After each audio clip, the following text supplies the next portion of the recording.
आता कॅम्पिंग वाल्याच्या पप्पानी पण विचार नसून केला की एवढ्या पावसात पण कोणतरी पोहल.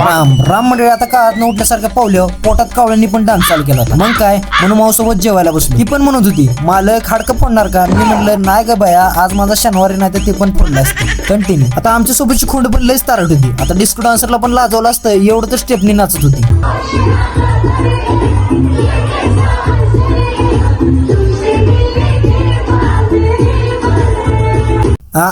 कसं आहे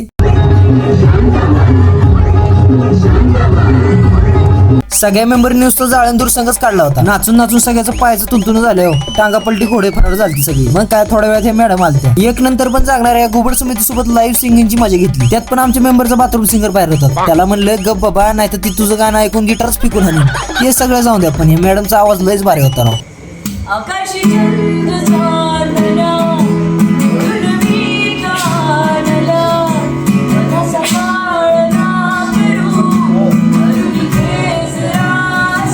त्यानंतर कल्टी आणली. सकाळ सकाळ 3 टकुच्यांसोबत कॅरम खेळत बसलो. आता बाथरूमला पण जरा लोड झालता. मग काय आमच्या 2 डॉल्फिनने मस्तपैकी स्विमिंग पूल मध्ये शंभू केला. आता सकाळ सकाळ दाताखाली पोह्याची चहाची कुर्बानी देऊन आम्ही पोहोचतोय संत दर्शन हर्षीला. ये रे पावसात तुला देतो पैसा ह्या खोट्या आश्वासनामुळे पावसाने पण जोरातच हजेरी लावली. आता मस्तपैकी दर्शन घेऊन आम्ही पोहोचतो म्युझियमला. आता आमच्या खेदरवळीचं कान बघून ह्या म्हाताऱ्याने पण डोक्याला हात लावलेला. म्हणत होतं आज काय खरं नाही. गेल्या गेल्या गणपती बाप्पाचं दर्शन घेतलं आणि मस्तपैकी रमत गमत म्युझियम बघत बसलो.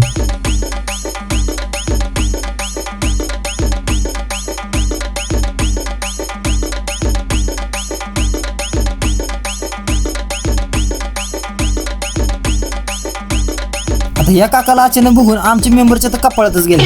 अचानकच मान ढिंचाक डिशकच करत होते. काय पण म्हणा पण देखावे मात्र खतरनाक होत.